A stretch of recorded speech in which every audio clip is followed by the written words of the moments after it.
Hello friends, mister and Mrs ওয়ার্ল্ডে নতুন একটি ব্লগ ভিডিওতে আপনাদের স্বাগত। চলে এসেছি নতুন একটা ভিডিও নিয়ে।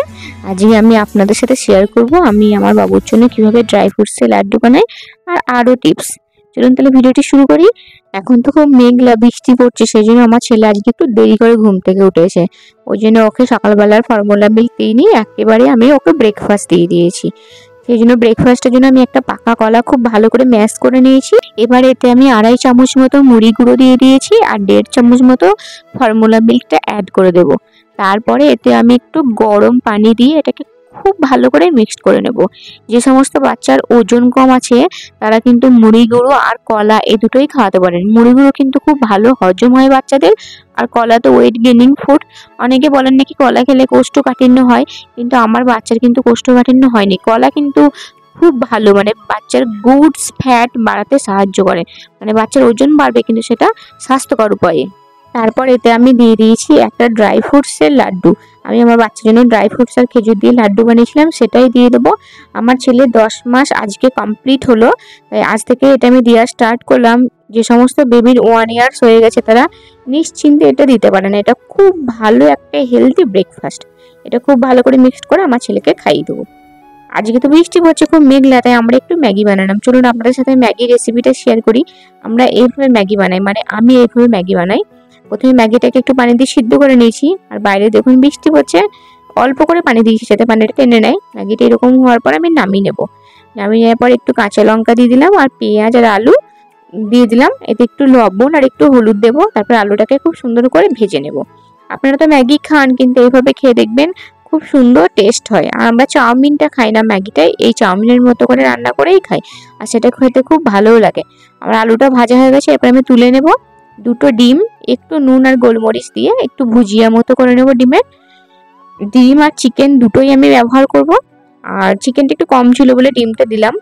ভুজিয়াটা তুলে নিয়েছি, তারপর কড়াতে একটু তেল দিয়ে আদা রসুন কুচি দিয়ে দিলাম।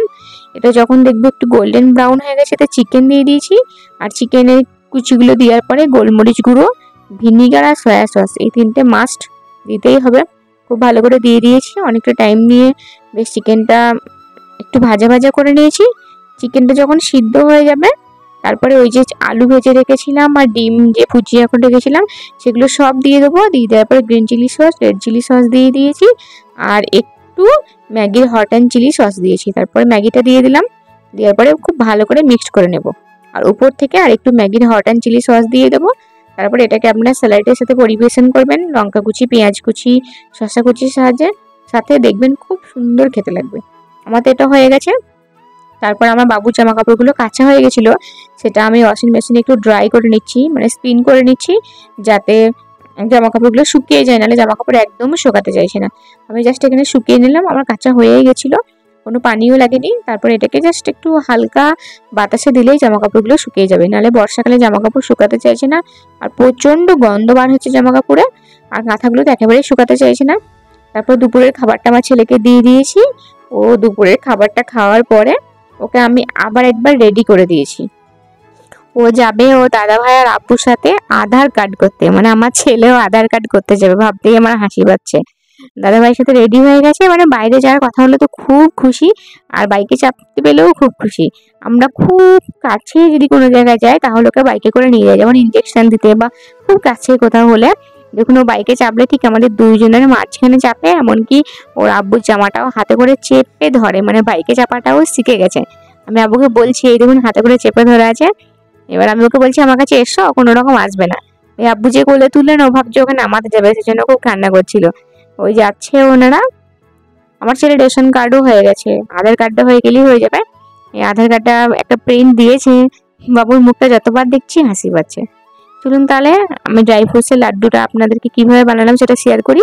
আমি একটা ফ্রাইং প্যানে একটু বাটার দিয়ে দেবো। এই বাদামটা কিন্তু আপনারা আপনাদের বাচ্চাদেরকে যে যে বাদামগুলো দেন সেই বাদামগুলো ইউজ করতে পারেন। আমার ছেলেকে যেমন আমি আমন্ড আর কাজু এই দুটো বাদামই দিয়েছি, এই দুটো বাদামে ওর অ্যালার্জি হয় না।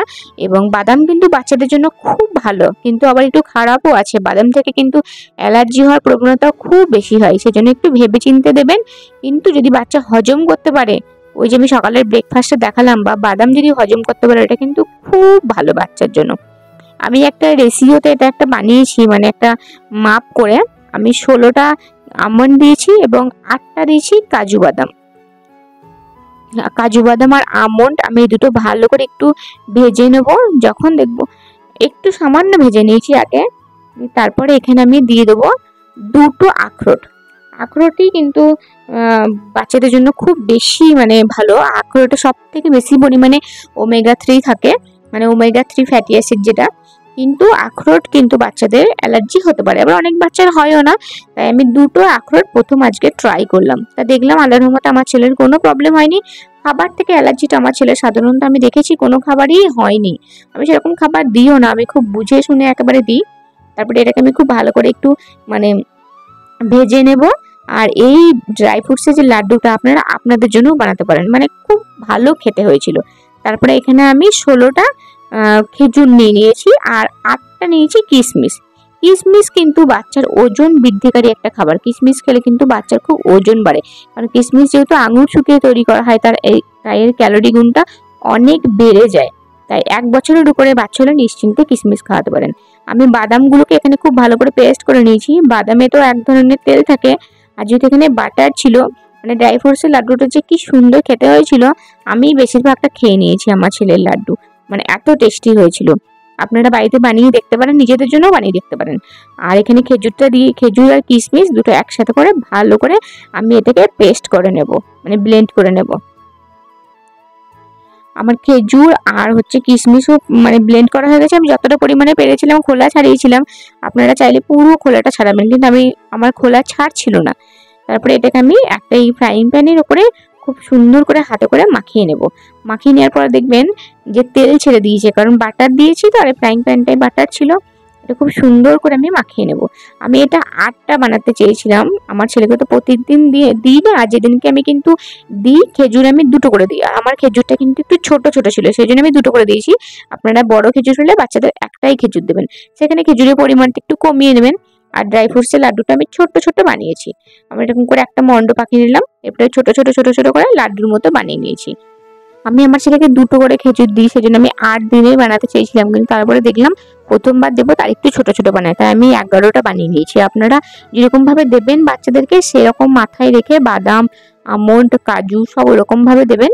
আর একটা এয়ারটাইট কন্টেনারের ভেতরে আপনারা এটা সংরক্ষণ করে রাখবেন। বাইরেও রাখতে পারেন, ফ্রিজে রাখলে বেশি ভালো হবে। চলুন তাহলে ভিডিওটি আজকের মতো এখানেই শেষ করি। আপনারা ভালো থাকবেন, সুস্থ থাকবেন। আর আমার ভিডিও যদি ভালো লাগে তাহলে একটু লাইক করবেন, আর যারা নতুন আছেন তারা চ্যানেলটি সাবস্ক্রাইব করে অবশ্যই পাশে থাকবেন। কোথাও যদি কোনো ভুল ত্রুটি হয় অবশ্যই ক্ষমা করবেন। দেখা হবে পরবর্তী ভিডিওতে। ধন্যবাদ।